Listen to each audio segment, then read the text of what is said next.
Anísio era um personagem muito peculiar, um homem de pequena estatura, muito magrinho, pequeno, cabelos negros, curtos.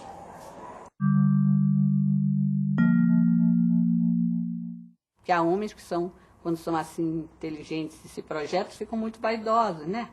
Já meu pai era o contrário, se ele passasse ali, ninguém sabia. Agora, quando ele abria a boca, todo mundo percebia que era alguém que tinha alguma coisa para dizer e para fazer você pensar. Ele tinha o pensamento e a ação vinculados, né? O que ele falava, ele fazia, né?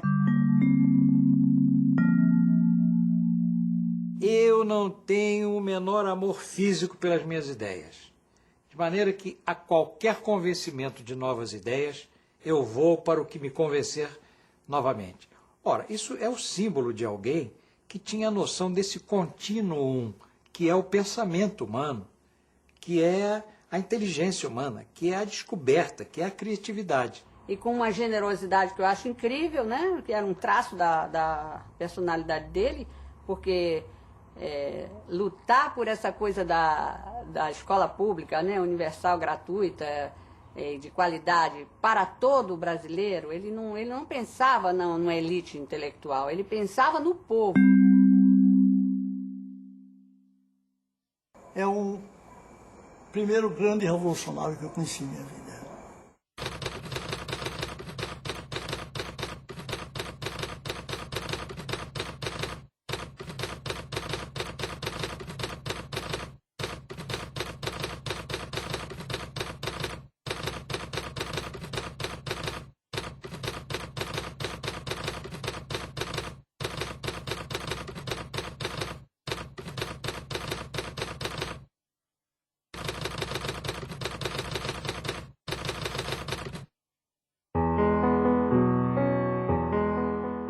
Anísio Teixeira, meu pai, nasceu em Caetité, uma cidade do Alto Sertão da Bahia, interior, né?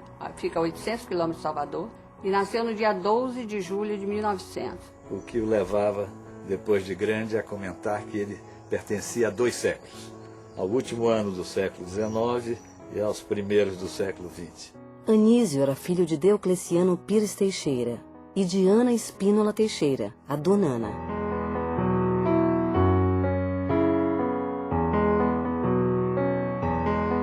Deocleciano foi médico, fazendeiro e político. Homem extremamente influente em Caetité e na capital. Donana, filha de uma rica e tradicional família baiana. A família tinha uma fazenda que era do tamanho do antigo estado da Guanabara, só para vocês terem uma ideia, 20 mil léguas de Rio São Francisco. Nesta época, Caetité era conhecida como a Corte do Sertão.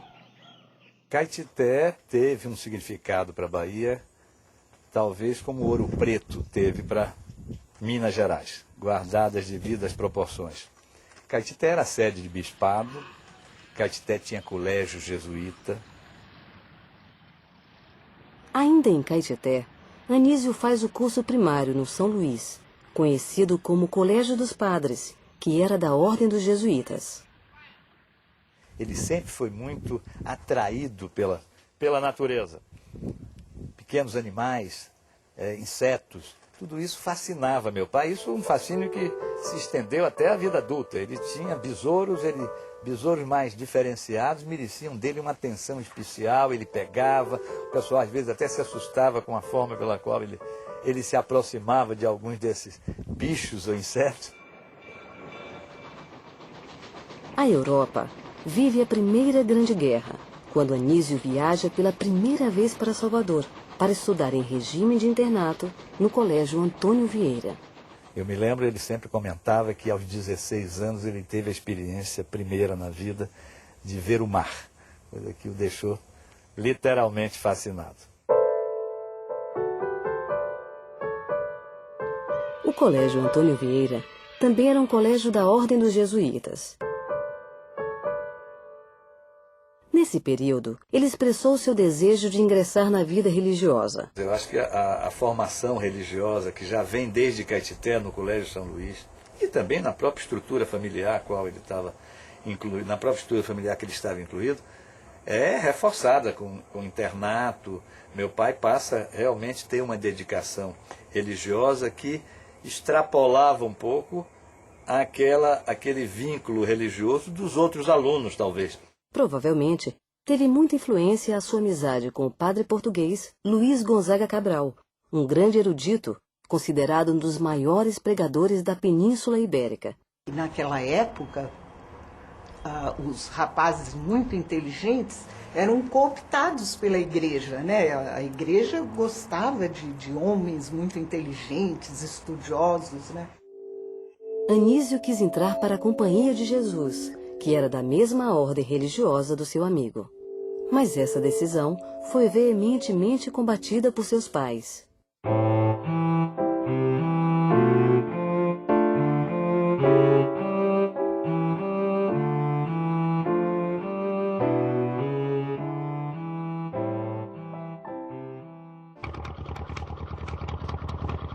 O desejo de seu pai, Diocleciano, era que ele seguisse carreira política, e assim o convence a estudar Direito no Rio de Janeiro, onde ele se forma em 1922.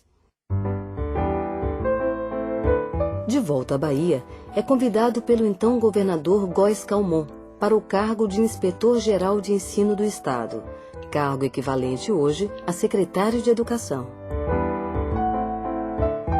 É através desse convite que a educação entra na sua vida para nunca mais sair.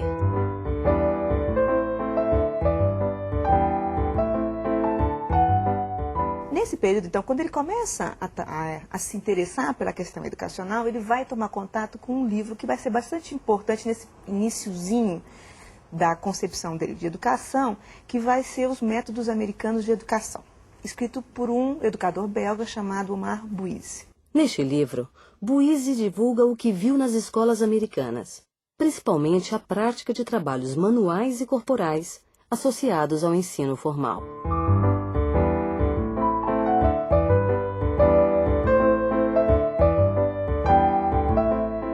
O impacto da leitura do Omar Bouise é tão grande para o Anísio Teixeira que ele vai mandar traduzir o livro. Esse livro, a primeira parte, basicamente, que ele vai mandar traduzir, e ele vai distribuir para todos os professores da Bahia, professores primários que estão em atuação na Bahia.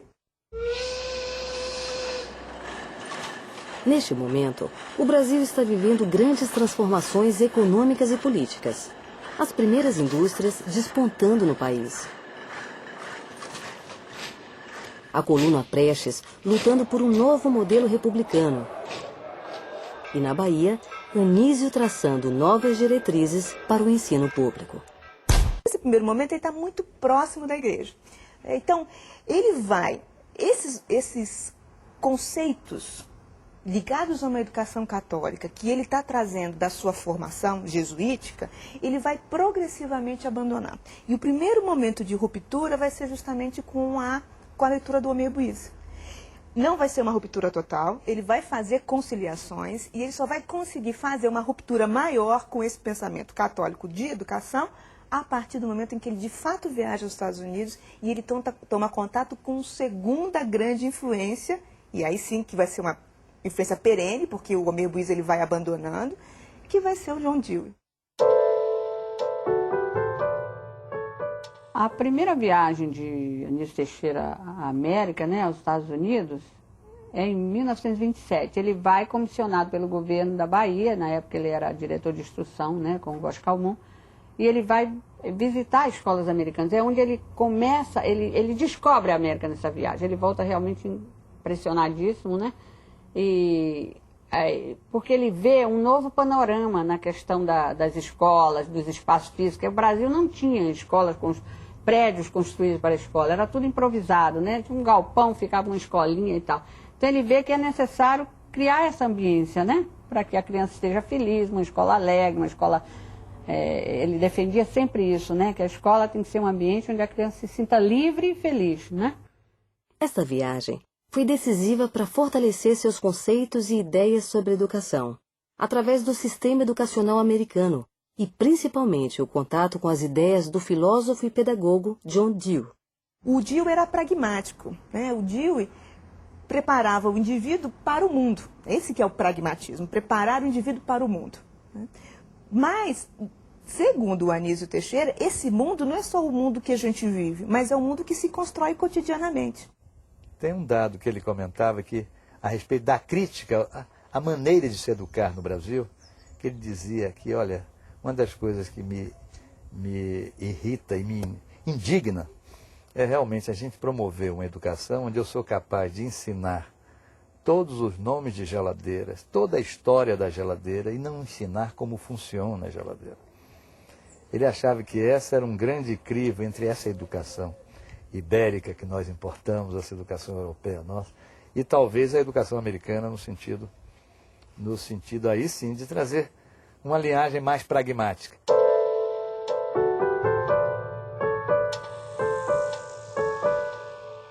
Em uma carta escrita ao pai, ainda no navio que o traz de volta à Bahia, fica definida sua escolha da educação como profissão.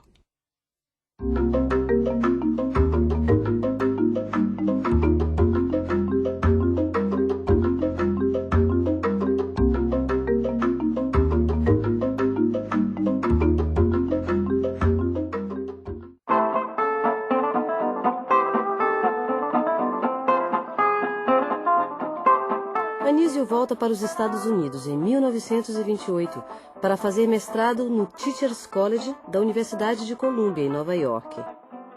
Nesse momento, é colega de Gilberto Freire e ambos são alunos do DIO. Esta viagem torna-se fundamental na sua vida, pelo aprofundamento de seus estudos na área de educação, pelo encontro com Monteiro Lobato e principalmente pela sua redefinição religiosa.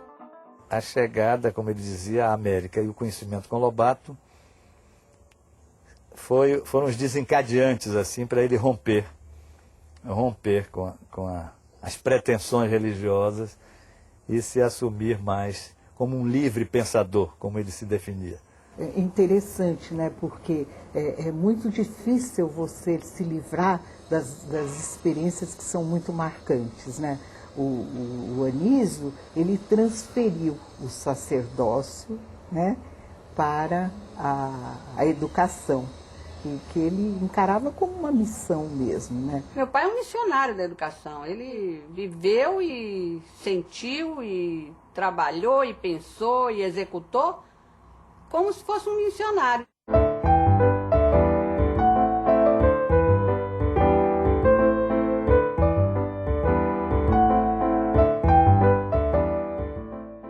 Quando ele retorna à Bahia em 1929, pleno de novas ideias, não consegue entrar em acordo com o novo governador Vital Henrique Soares. Demite-se então do cargo de inspetor-geral de ensino e começa a lecionar filosofia e história na Escola Normal de Salvador.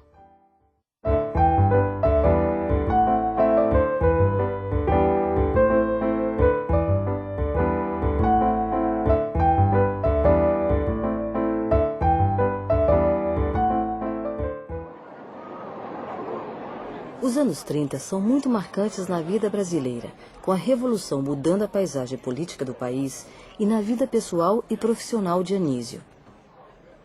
Ele vai receber o convite para fazer a reforma da instrução pública no Rio de Janeiro.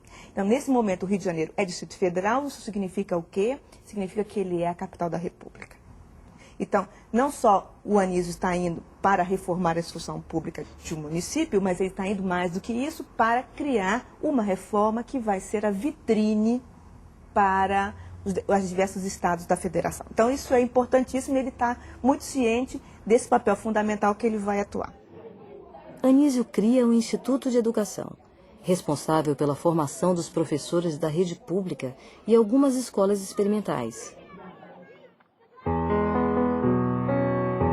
Em 1932, Anísio fica noivo e casa-se com Emília Teles Ferreira. E minha mãe era uma pessoa muito alegre, era uma casa cheia. Ela cantava, dançava, tudo que meu pai não sabia fazer. Essa coisa que eu falei que ele era meio desajeitado, não aprendeu a dançar, não conseguia marchar, não cantava, né? A coisa dele era todo aquele trabalho intelectual tradicional, né? Eu estou falando com essa ênfase nela porque é só Anísio Teixeira, mas minha mãe foi uma força na coisa da personalidade, no sentido assim de meu pai, de abrir um lado para ele, que ele chamava minha professora de alegria.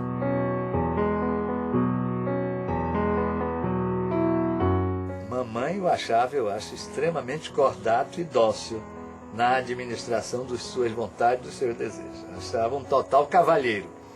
E ele era realmente romântico, era de mandar flores, de fazer dedicatórias que ficaram antológicas na família e ficaram sendo reproduzidas por outros.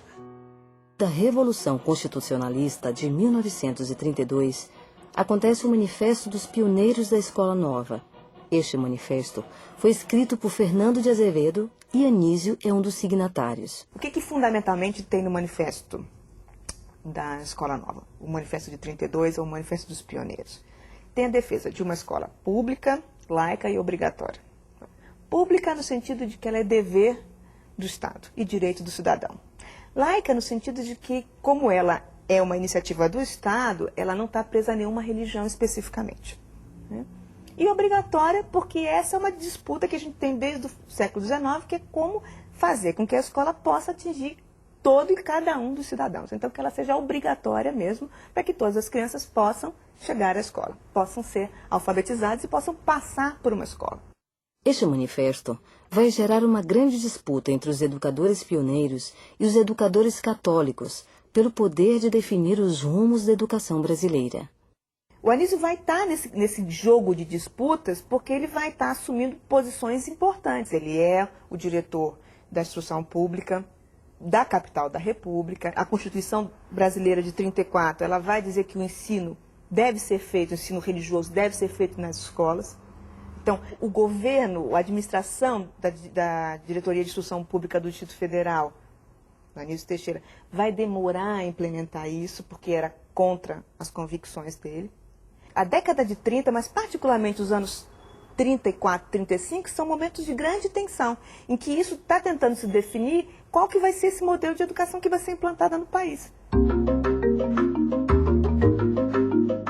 Em 1935, a realização do seu projeto até então mais ambicioso, a criação da Universidade do Distrito Federal, a UDF.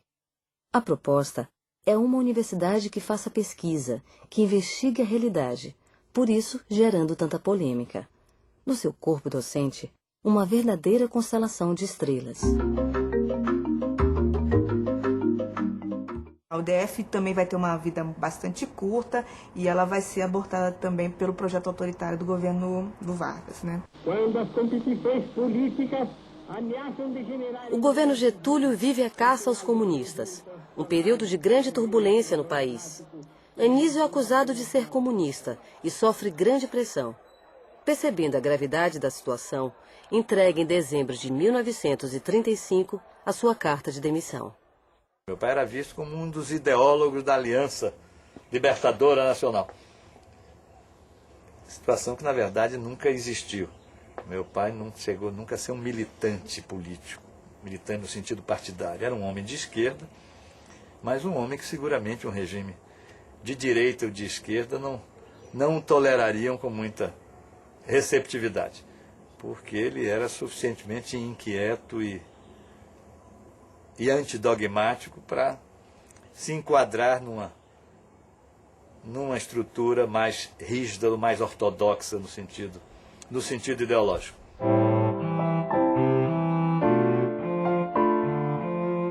Anísio corre o risco de ser preso e sua única opção é refugiar-se na sua terra natal.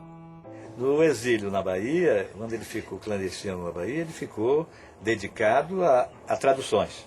A única atividade que ele tinha era traduções, afora essas, eram caçadas e cavalgadas, porque ele andou nesse período escondendo-se em fazendas no interior da Bahia.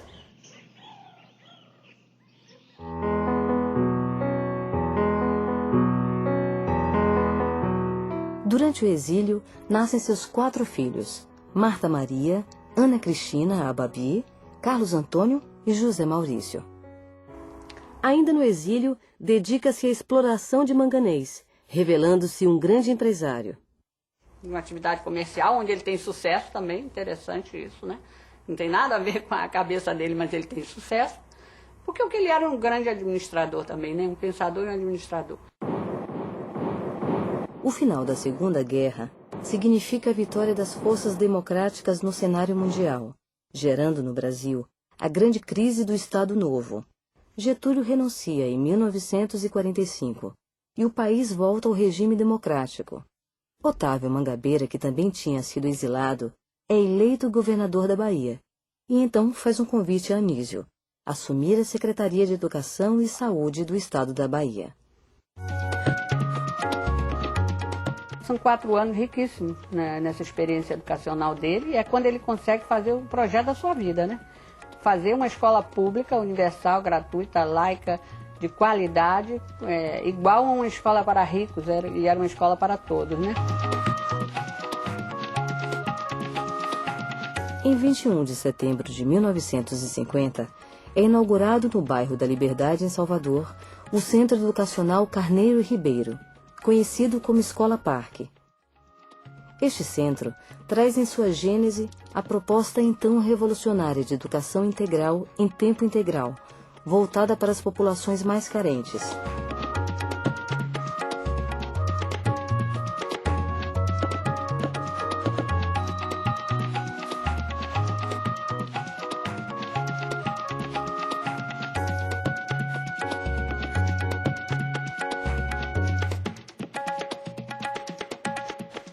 E com isso, Anísio mostrava o que para ele era importante, uma educação para a criação de conteúdos interiores capazes de interpretar o mundo e para o fazer. Anísio era fascinado pela educação do fazer. Anísio tinha fascinação, ele costumava dizer, eu não entendo porque todas as profissões que são com a mão são mal pagas e todas as profissões que não usam a mão são bem pagas. Quando a mão é que é a responsável pelo fazer.